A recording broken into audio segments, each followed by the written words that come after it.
Dinner in Hell Band! Hell yeah! Oh! Bringing down the house as usual. Sound incredible. I would usually say ladies and gentlemen, but today it's just one gentleman who won our contest. One lucky gentleman. Yeah, one lucky gentleman who won our contest to have a show personalized and performed just for him. You picked the topic. He picked human sacrifice. Cool. Human sacrifice, specifically of the Mayan culture. Yeah. But we're not just going to come in here and just talk, hey, check out this thing that the Mayans did one day. Mm-hmm. Yeah, we're going to get into the Mayan shit a little. You'll learn. I don't know. My education sort of failed me in providing me with only a Eurocentric view of world history. Didn't learn too much about the indigenous peoples of Mesoamerica before the Spanish and other colonials came in. And before you started doing this frickin' podcast show that people are going crazy over, Dinner in Hell. Yeah, and I didn't learn much about it until about this week. So I figured maybe other people might be in a similar place. So we'll give a little bit of breakdown on Mayan culture that might be a little bit longer than we usually do. But we'll get to the sacrifices, and boy, oh boy. Yeah, they're decapitating people. They're pulling people's hearts out of their chest. It's going to be fun. Yeah. So, welcome back for another exciting edition of the Dinner in Hell podcast, where two amateur historians talk about history's atrocious underbelly. I am one of those amateur historians, Brad the Impaler, and with me, as always, Ron Maiden! Hey! Look under your seat, lucky winner, because you just... I'm just kidding. What if our guy that won the contest... This is the day that we have a gift under every seat. We have a gift under every seat. Yeah. Just the one. This happens to be the day where every person in our audience can look under their seat. The day that one person's here, because our budget's not that big. I mean, we got a dope studio, but we our reinvest budget... like everything. Yeah. Hey, Brad, before we begin, I think we should do some proper shout outs to some of the heavy traffic from certain locations in the world. Mm-hmm. This is particularly from our SoundCloud account, right? Right. Yeah. From data. Mm-hmm. We got our analytics. Right. We've gathered some data. Mm-hmm. And we can look by the most popular cities. Yeah. Yeah, the most popular cities where the most people have listened during any given period. Right. So let's begin. Yeah. Well, so out of the most popular locations that we've listed, we've chosen a few choice locations to shout out. First among those is going to be Gunpowder Springs, Georgia. Hey, what up, Gunpowder Springs? Congratulations on your first black mayor in 2015. Well done. Not bad. Not that far behind the rest of the country. 2015. Hey, better late than never. I mean... Yep. I bet you there's tons of places that will never have a black mayor until after the revolution. Sounds so open-minded down that way. Up next, Traverse City, Michigan. What up? Have you ever been to Traverse City? I have several times. Well, when I think of Traverse City, I just want to say, may you live long and cherry flavored. Yeah, it's in just about every goddamn thing up there, whether you like it cherry or you don't like it. Yeah.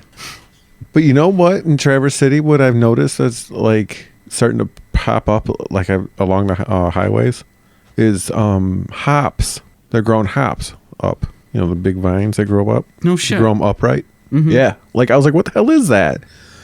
It's not cherries. I say grapes. Friggin' hops. They're doing hops up there. I guess it's perfect. Cool. Excellent. Well done, Travers. Next city, Houston, Texas.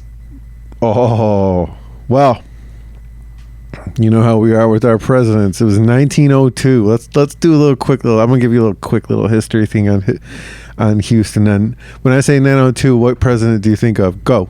Roosevelt. Quick. Okay, nice. Teddy. Okay, good job. See, we know our presidents. Don't even try it. Well, in 1902, Roosevelt approved a $1 million grant to dig a deep water port in the Gulf of Mexico. Well, and the rest is history. Yep. Just want to say what up. Ashburn, Virginia. Well, you know, for the residents of Ashburn who still hold the original name Farmwell dear, we're with you on that. We stand by you. We got your back. And if you ever need to struggle to return Farmwell to its former greatness, you can count on us. When we at Dinner in Hell, and I speak for the staff, and Brad agrees, we don't even think of Ashburn. It's like weird to us. We've always been Farmwell. Always been Farmwell to us. It always will be. And finally, San Diego, California. Which San Diego, California one? California, San Cool. Diego. Yeah, not South Dakota, San Diego. Well, San Diego, if I'm correct, it was in 1850 that it actually became a city. 2 years later, city goes bankrupt. Oof, So not a good look. We just want to say, hey, you've come a long way. Look where you are today from bankruptcy. We respect that. You've come a long way, baby.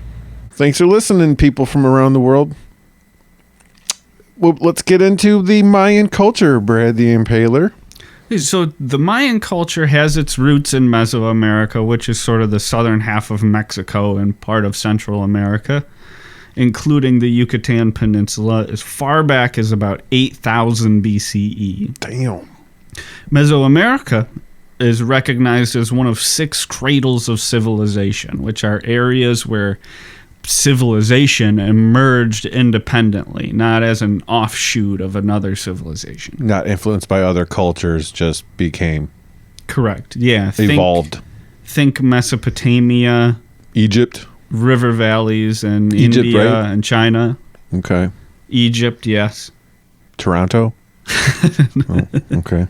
Just trying to think. I'm trying to think, And it was around 6,000 BCE when the Mayans began to be sedentary, stay in one place, found settlements, and rely primarily on agriculture instead of hunting and They were building instead of hunting and gathering. Yeah, They were building cities. Not great cities, but cities. cities. Their technology was Stone Age technology, so they were primarily using Stone Age tools until around 1000 AD, which was when their culture developed metalworking. You could still do Stone Age. You could cross that into metalworking. Just think about how you could flatten out metal real nice with a stone. Nice smooth river stone. You could do a lot of shit with stone tools, too. Have you ever watched that video, Dick Prenicky, where he lives up in like Alaska? He was dropped off with like a couple things. He built a cabin. Oh, it's amazing. I'll send you a link. Yeah, I gotta see that. Okay, yeah. He uses all the shit, all the rocks from the river. It's great. You're gonna love it. Anyways, so they crossed. So they were doing Stone Age tools, and then they finally evolved into actually working metals like copper, bronze. Yep, around 1000 AD. They didn't have any large draft animals, so like no ox, no horses, which meant that they never developed the wheel as a technology. You know, when I was looking in the notes and I saw that in there with the big draft animals, I think that the only large animal I can think of native to like South America would be the tapir, and that's not a very it's not a beast of burden. That's like a kind of like a they live on their own in the jungle, in the rainforest. They're not like cows. Yeah, they're really weird looking too. Yeah. So because of that, they traveled either on foot or in canoes. Where you can really start to call it a civilization is around 2000 BCE, meaning that's when their cities were established.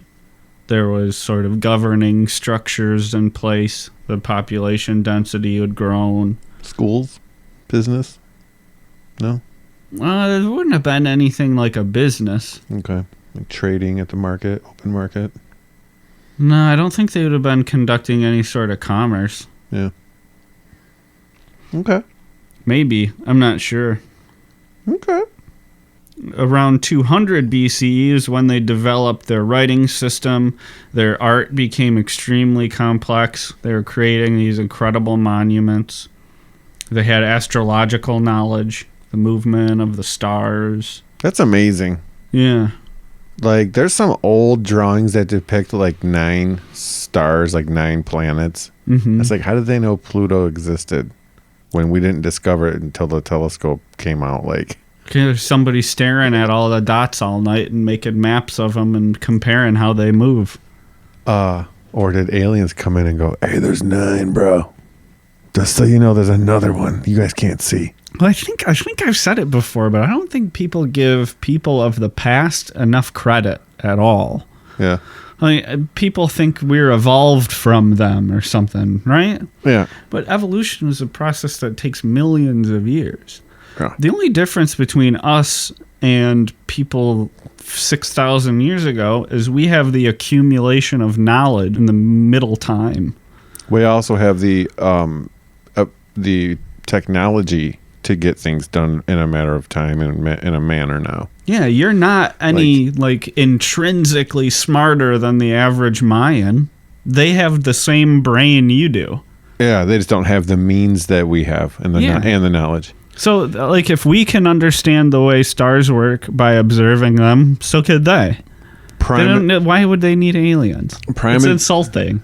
A prime example of your point of them being smart and being able to get things accomplished back then was in our gladiation episode when they would fill the Colosseum with water. Like, how did they run water to it? You know what I mean? A complex system of aqueducts and shit. Yeah, like half, like, clay pot, like a duct, like a gutter system. Yeah, you think people were dumb thousands of years ago? You think you could figure out how to build that thing? Because I probably fucking couldn't. There's no way I could figure out how to build that and have it stand for millennia. Fill with water? Yeah. And hold water? No, without caulk? There were people that were genius. They didn't have caulk. They didn't have any caulk around. No. So, gladiation. Look for it today online. Around 900 AD, the Mayan civilization experienced a crisis and ended up abandoning most of their cities in the southern portion of the Yucatan Peninsula, moving northwards, and the focus of the civilization moving northwards along with them. Now, you say crisis, but I thought they also left them because they were insufficient and they were poorly built and managed and laid out. Yeah, in what appears to be the way their society functioned before this period of time, the kings only had authority because they had a religious authority over ritual. But unfortunately, like in other parts of the world, an all-powerful king could control the kingdom entirely. He could micromanage whatever he wanted. The Mayan kings were limited by tradition to ritual, construction projects, and waging war. None of those includes any sort of civic management functions whatsoever. So the cities were incredibly poorly planned. They were overpopulated. It was just a disaster. They couldn't effectively accomplish anything that a city needs to do. Yeah. So they had to leave all those cities behind and move northwards. But that wasn't the end of them. Their society, though, was very sharply delineated between elites and the commoners. The elites comprising approximately 10% of the population. They owned all of the farmland of each individual Mayan kingdom collectively because their ancestors had. Yeah. They didn't have to do any of the work. They just have all of the material wealth of the Mayan society belongs to these people. Around 900 AD, a small middle class may have developed while the civilization was becoming more sophisticated. It would have required more artisans, more local kind of officials, but it would have been a very small middle class. Yeah. Yeah, I mean, imagine trying to make it on whatever they kick down to you. Imagine having an upper class that can be born into luxury and never have to work a day in their lives. I mean, it's nothing like today. I mean, today, if you want to make it, You got to work hard no matter who you are. Yeah. It might not matter how much your parents donate to an Ivy League school to get you a diploma from there. It might not matter, how much your family business can pay you for a job that you may or may not even do, just because your last name is a certain who knows? Brand name. We're talking just fantasy world here. You have to work hard. Yeah. You have to get, like a small loan from your father for $1 million to get started investing in real estate. You really have to make yourself these days. It's completely different from Mayan culture where there were haves and have-nots. Mm-hmm. The kings for the Mayans after the collapse and everything moved northwards became absolute rulers of their kingdoms. Some cities were ruled by councils, but most of them were kingdoms. And the Mayan culture around Mesoamerica was never really unified under one political entity. It was more like the Greek Hellenistic culture that had multiple city-states that ran their own affairs, like Sparta and Athens. Mm-hmm.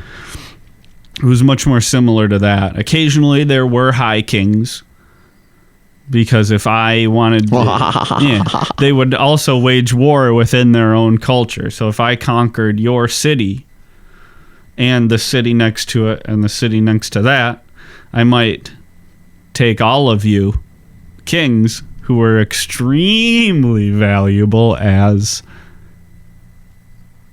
sacrifice objects. That's right.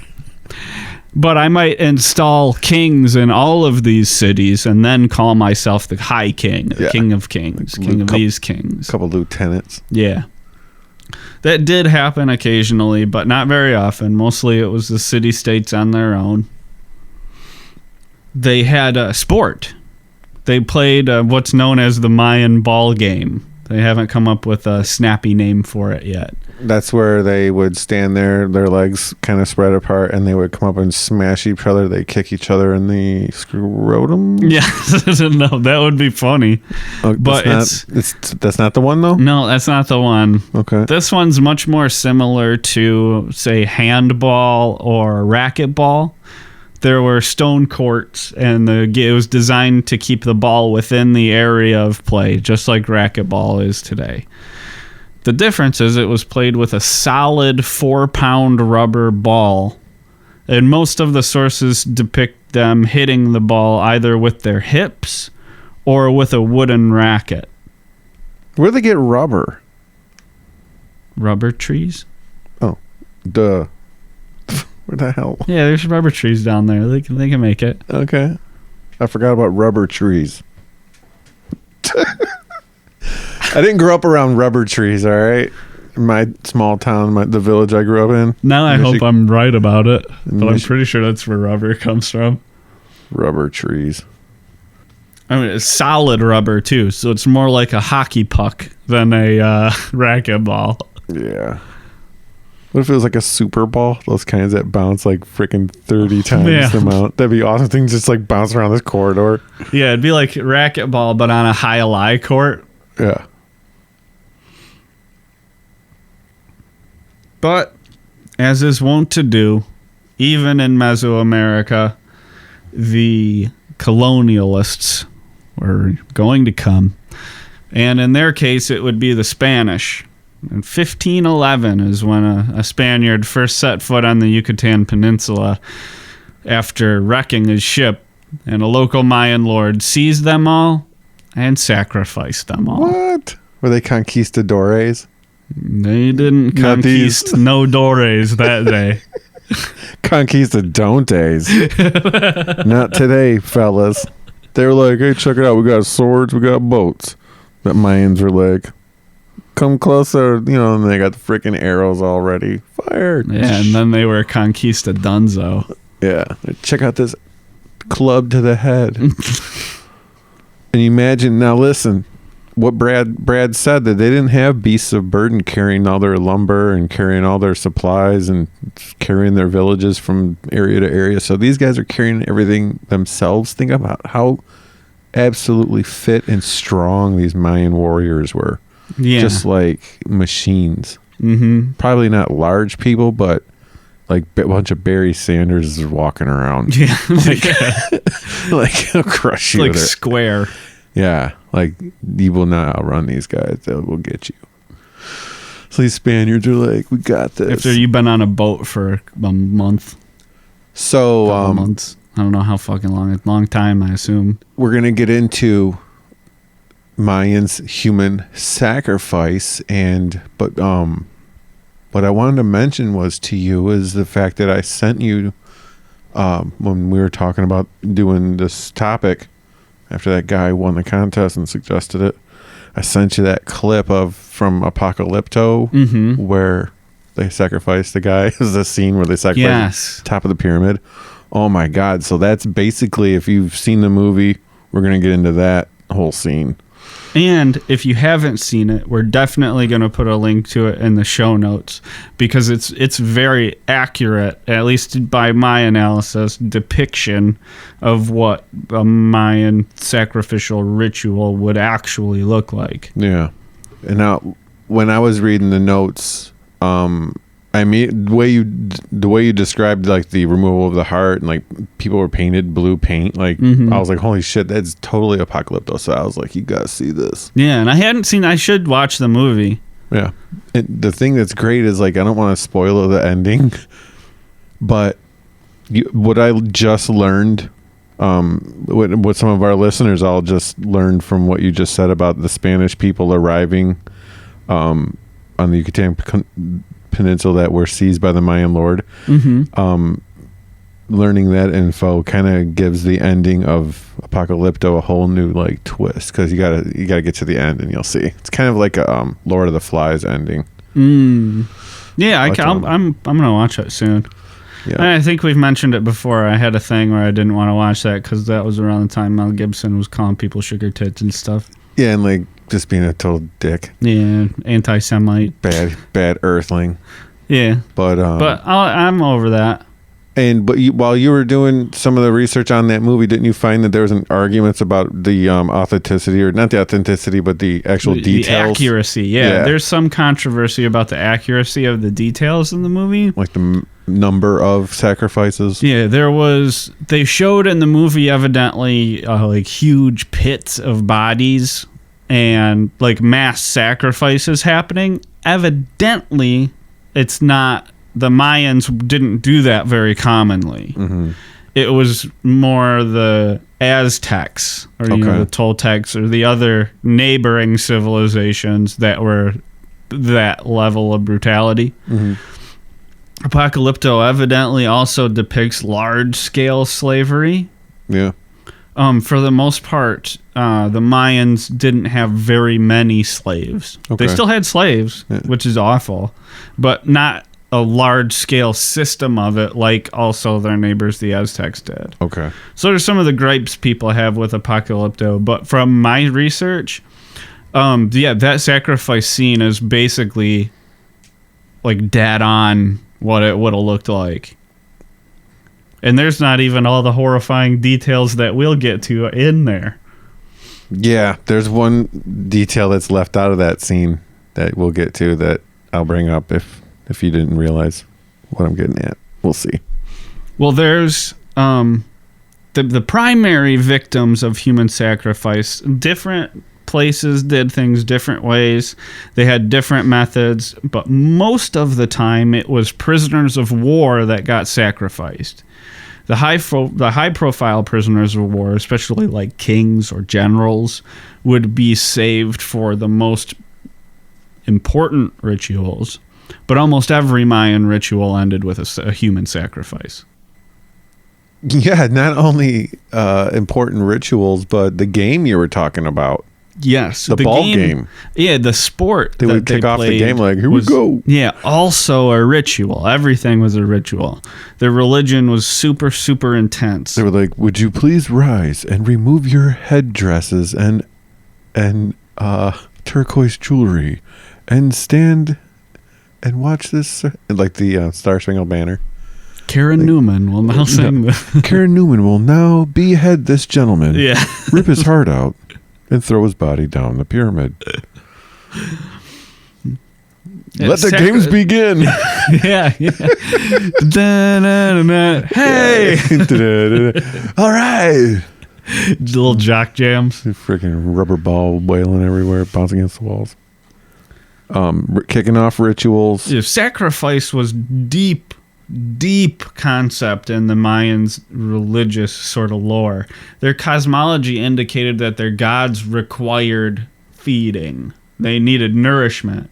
And it was the responsibility of human beings to feed the gods. Like, you couldn't feed the god like a goat's blood or like an alpaca's blood. You could. Alpacas, we're talking South America, they could have. You could. And all the time, they did get fed alpaca. Yeah. But special no rituals. Substitute. Real special rituals got like the prisoner of war sacrifice. Yeah. They save the guy like in the cell. You stay. Wait, yeah, it's like you just wait. Everyone, you can feed the gods the maize god. Bologna sandwiches that's feeding them alpacas. Yeah. Or you can get like a Kobe beefsteak that is a rival king and feed your god that. Yep. Some normies got sacrificed too, but it was less common. Normies? Probably when they couldn't find any. They didn't have any high-profile war prisoners. They dressed normies up as like celebrities and shit. Like, you're going to be Charlie Chaplin. Like, we're going to pretend you're like celebrity. Oh, they're celebrities. Think I'm Hitler. Oh, you going down to the sacrifice tonight? It's going to be celebrity sacrifice. Yeah. It's going to be awesome. Marilyn Monroe's going tonight. She's going in the pit. We'll get to the pit. Except they do it all the time, so they're running out of people who can impersonate A-list celebrities. So it's like, tonight we're taking out... Who would be funny? What? You're going to have to cut it in later, but I haven't finished the joke in my mind yet. Wait, what are you getting at? Like a D-list, like, oh, tonight they're sacrificing Kathy Griffin. Yeah. Yeah. Tonight... I heard they're sacrificing Brendan Fraser. What? Encino Man? Allegedly. Mummy? Allegedly. What up, Shakecast? So that's it? I'm just kidding. Yeah. Well, I sort of think a good way to look at this topic is by breaking it down by the method of the sacrifice done. Dinner in Hell style. So the most common probably were decapitations. Human sacrifices were a must for any big occasion, like a major occasion like the completion of a construction project or the enthronement of a new ruler. And the best sacrifice is that rival king. Right. Because this in their religion mimics the decapitation of their maize god, their primary god that they worshipped, by their death gods. We're definitely coming back to do a Mayan cosmology episode. Okay. Because I want to learn all about the death gods. Me too. Hey, you said construction project like immurement. Remember they would wall in someone like in like the pillar in the building? For Mayans, at the finishing of it, they'd just cut somebody's head off near it. Drain the blood all over the bricks. Yeah. There you go. Thanks. Prior to being decapitated, victims may have been burned, beaten, scalped, or also disemboweled. Okay. Make them lighter. Generally, decapitation was the method of sacrifice employed when the human sacrifice took place at the end of one of their games. Oh, at the end of the game. Ball game. Oh, sorry. We didn't fact check our little riff on the kicking off of the games. Yeah, so imagine close the games. If right now we're going through the NCAA tournament. And I imagine, like, once the Sweet 16s decided, we got this guy that we got, rival warrior, we cut his heart open at center court. Bobby Knight, we're going to kill Bobby Knight and sacrifice him. CBS Live, here's our prisoner being brought out. All right, he's wearing a red sweater, white collar underneath. And nothing but neck. The head rolls away clean. Freaking decapitation. Yeah, that's ridiculous. The next most common, and I would say the most uniquely identifiable to the pre-Columbian Americas, is the heart removal Yes. sacrifice. This is a depiction of which you'll see in the scene from Apocalypto that'll be in the notes. It would generally take place at the top of a pyramid temple, which I'll also have I'll have a picture of Chichen Itza, the pyramid temple, there in the notes. And 4 blue painted attendants would grab a blue painted victim. Like arms and legs. Yep, each one would be responsible for a limb, and then the victim would be bent backwards over a convex rock that pushed their heart out right up on top, their chest. Imagine like a big round like stump, like rock. Mm-hmm. The priest performing the ritual would use a special sacrificial flint knife to cut into the ribs below the breast of the victim and pull out their still beating heart. Like, why not just go? Why are we cutting through rib, like below the chest meat? Like, why don't we just go up under the rib totally? Why are we cracking this dude's ribs? Because there, you still got to get like the through the guts, stomach and shit all out of the way. The lining. Yeah. If you go in here, you can just slide right in and kind of get it. They might have gone in like right under the rib cage. I'm thinking maybe. They would then take that heart and they'd rub the blood from the heart on the image of the deity to whom this person was being sacrificed. Like artwork? Yes. This flint knife. I can't imagine how sharp can you get a flint knife. I'd like to see one. Because, like in the scene in the movie, it looks like they're trying to get their facts straight in the movie as best they can with the detail. Like, the knife doesn't seem like thin. Like, it seems like you could probably make a better, sharper one out of bone. Oh, it's all the way about the flint is the type of rock that it is.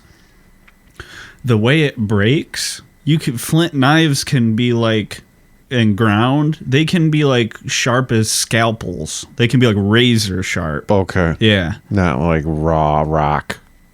You can file that. Yeah. Flint, like it almost looks like shiny charcoal. Mm-hmm. And like when you break it, like it can break and then be like chipped down to like a razor point. Yeah, they can be really, really sharp. Okay. So like in the clip, you'll see they're using a stone axe. Because after the victim's heart would have been cut out and the blood rubbed onto the image of the deity, they would have been decapitated with a stone axe. Yeah. And then they would take this headless body, throw it down the steps of the temple, the pyramid temple steps. And the head. And the head too. And in our notes, the body would be skinned. The skin would be removed from the corpse, except for the hands and the feet. So what would happen to the skin? Well, the priest who had just done the sacrifice would remove his ceremonial vestments, his clothes, and then he would put the victim's skin on.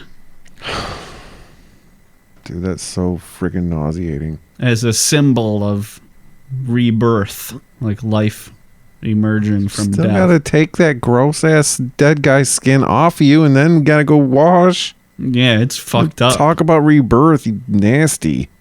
That's so awful. Yeah, see, I wonder if when they sacrificed, non-warriors, if they had to pay attention to what size the women they would have to skin would be. Wait. Is she a great big fat person? What size are you again? What size straw skirt are you? You look about a size 14. I'm a little handicapped here. Hey, you look like you need some help. Would you? Yeah, was that the detail you were thinking of that might not be in the clip? No, the skinning of the body and putting it on. Now, like we just said, the king puts on the skin, it's a one victim situation. Unlike the scene in Apocalypto where what Brad doesn't know is Brad hasn't seen the whole movie, so Brad doesn't know they're doing it to bring on like an eclipse. And they got a whole line of guys. They're going to kill him until the eclipse happens. Finally saves so the guy doesn't get it. Okay. So yeah, the eclipse happens. And it's all because they've been killing these dudes all day. Crowd goes crazy. It starts to rain or some shit. Anyways. So what I'm getting at is in our notes, we find, that kind of goes to prove the argument that the movie was inaccurate with the number of deaths. Yeah, because Mayans weren't known. That was much more typical of like the Aztec culture. Right, you're gonna kill one guy, you're gonna put his skin on, and that's the end of it. Yeah, we're not killing no more. They were doing it all the time. Yeah, we got the heart. Run out of war prisoners if they were doing mass numbers every time they played a fucking game. Like, and what happens to the artwork of the deity with the blood smeared on it? Do they ever wash it off? Do they ever wash it off? Even wash or wash, depending if you're from Wheeling, Virginia, or not. West Virginia.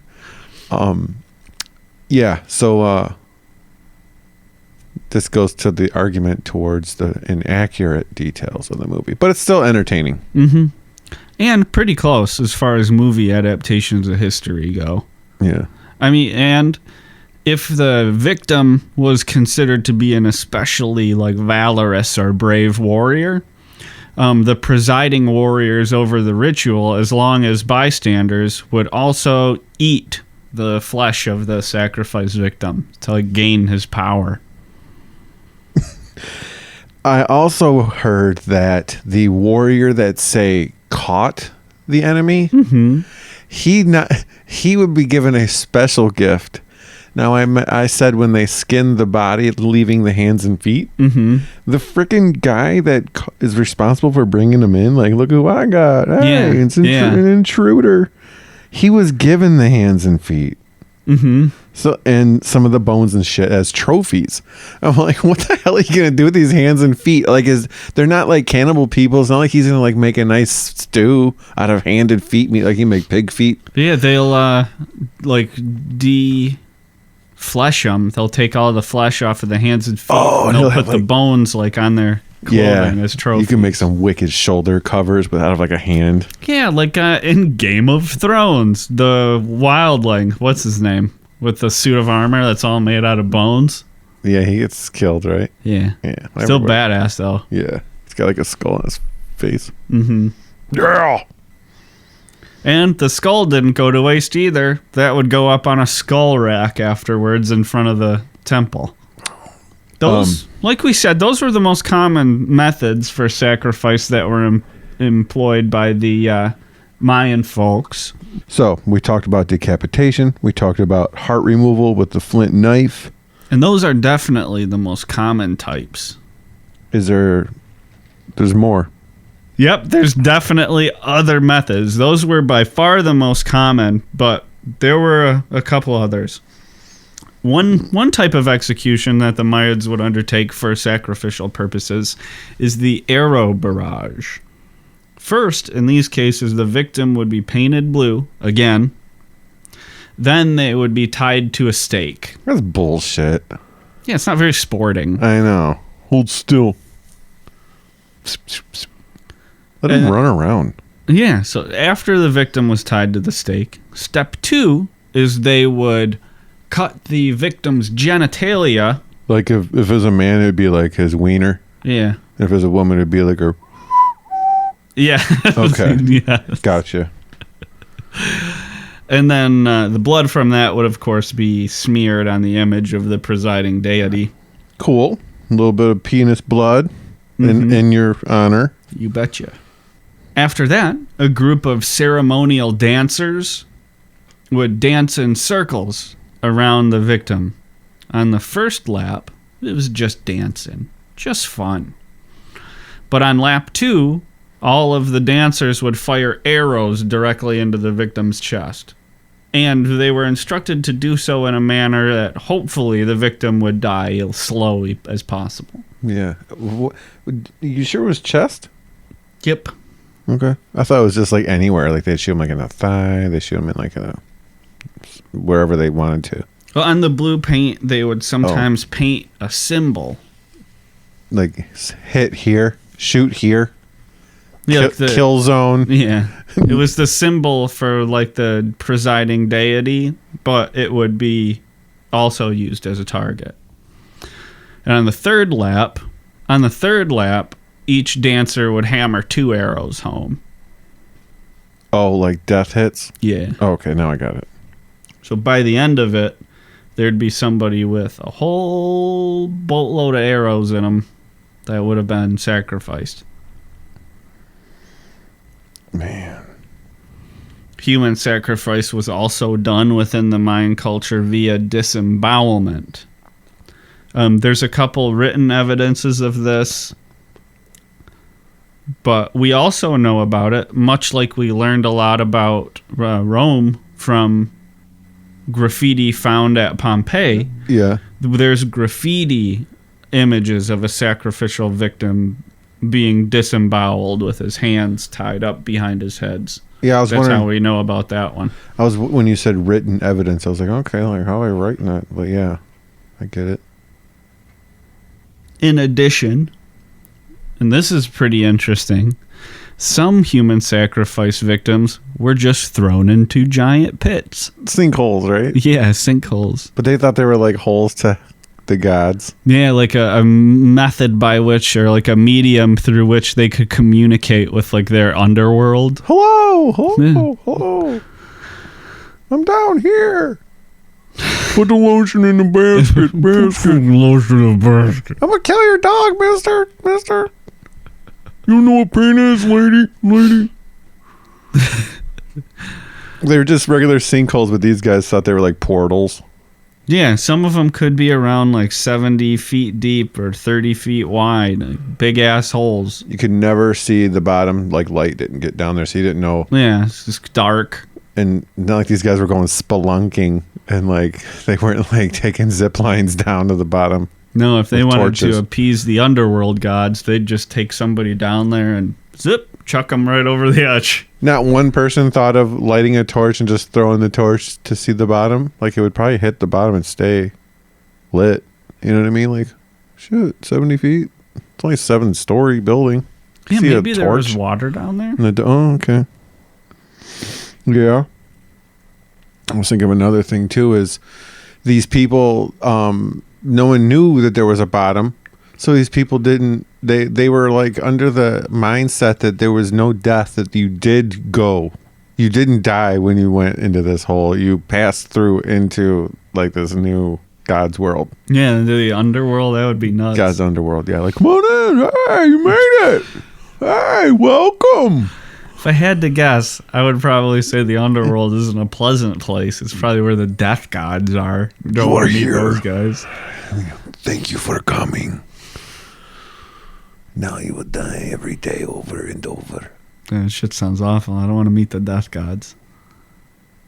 Death gods. Other people than warriors also got the sacrificial treatment, though. And a lot of these included Spanish explorers, missionaries, and Spanish warriors. Missionaries. The last recorded human sacrifice taking place down in the Yucatan Peninsula took place as late as 1696. Damn. Who was president then, you think? Oh, you got me for a second. That was President 100, almost. That was like 80 years before the United States existed. I'm talking president of Gaul. What do you think I was talking about? No, I was talking Gaul folk. The Gauls. For example, in the early 1620s, a Spanish friar, a few priests, 13 Spanish soldiers, and 80 Christianized Mayan guides, they were all sacrificed at once. The friar had an arrow shot through his throat when the local Mayan king didn't fucking like what he had to say when he came to visit. And then he had his heart cut out, along with another priest. The captain of the Spanish soldiers also got the heart removal treatment, as those were sort of the high-profile of the particular crew, but they didn't generally do mass sacrifices in that way. The rest of them all got sacrificed, but they got sacrificed by having their hands tied behind them to a stake and then being disemboweled. That's what the Mayans that were with the Friar's Envoy got. God. Man, these Mayans just don't play by these Spaniards' rules, man. These guys are showing up and they're like, no, I'll talk to the king. I'll freaking settle this shit. Don't worry. I got it. Follow me. Goes up, meets the king, starts talking shit. Like he's meeting like an important guy here. He's the king. Mm-hmm. He doesn't know what the king's methods are. They rip people's hearts out for fun. Guy's like, hey, this is how it's going to be. King says, check out this, how sharp this arrow is, through his neck. Boom. Now go back to Spain, bitch. Tell your don't come back. It's Mayan country. Wow. Yeah, go. That's so grisly. Get your flan. The hell out of my territory. Tapas. Can't have our gold. All that gold. Yeah, they had a shitload of gold. Yeah, I'm sure Spanish was like, they got gold. You won't believe it. They got turquoise too, but it's a little bit gaudy. But they got gold. Yes, turquoise, but gold. Yeah, also, to sort of take us out here, interesting about the Mayan culture is that it still persists in some forms today. Like little remote villages? Yeah, there were remote villages who never got visited by Spanish missionaries, or only a little bit, or they were never really close enough to be under the cultural influence of the Spanish colonial society once it sort of came in. Yeah. And I mean, now they're integrated into their local countries, but they still speak the Mayan language. People still play the Mayan ball game and modern variations. People still use the Mayan calendar, which, if you'll remember from a few years ago, people got all bent out of shape because their long form calendar was ending. So they thought that meant that the world was going to end. Yeah. There's still Mayan people. All anybody had to do is just go ask them. Be like, hey, what's the deal with this long form calendar? Yeah. Because the culture still exists. Yeah. And people did that, and the Mayans were like, dude, it just repeats. It's done, it starts a new one, just like any calendar. The Mayans like, when you play record on record player and the side ends, what does one do? You flip over record and press play. It just repeats, my friend. Yeah. That's my Mayan Abdul impression. the Mayan. Yeah, that's my impression of Mayan people. Hi, King. Yeah. How typical is how typical? Typical? It's white people bullshit to be like, yeah, the Mayans say it's not a big deal, but we know better than the Mayans, obviously, about Mayan calendars. Check it out, The world's Mayans. definitely ending. This is how it is, Mayans. Your calendar ends, that means the world's going to end. Take it from us. Yeah, we know. You don't. Fucking. Well, I hope this one guy enjoyed the show. Yeah, thanks for being well behaved. Yeah, pretty good topic. I gotta hand it to you. Thank you, yeah. Round of applause for yourself for picking the topic. Cool. Can you call that a round? When does a single person clapping's round end? Well, the band will drown him out soon enough. Yeah. But hey, we might have another contest like this, and if you want to get in on this action, you're gonna have to follow us on Twitter. There, we're at Dinner in Hell Pod, but you can always get in touch with us via email at dinnerinhellpodcast.com. You can find all the episodes at dinnerinhell.com. We're on SoundCloud, YouTube, Facebook. Yeah. Don't forget to rate and subscribe on iTunes or Stitcher. That helps out a lot. If you have any topic ideas, send them along. Yeah, let us know. We'll check them out. Thanks, Ron, for an excellent show. It was a pleasure to speak with you tonight. Thank you, Brad. Thanks to everyone listening at home. Good night!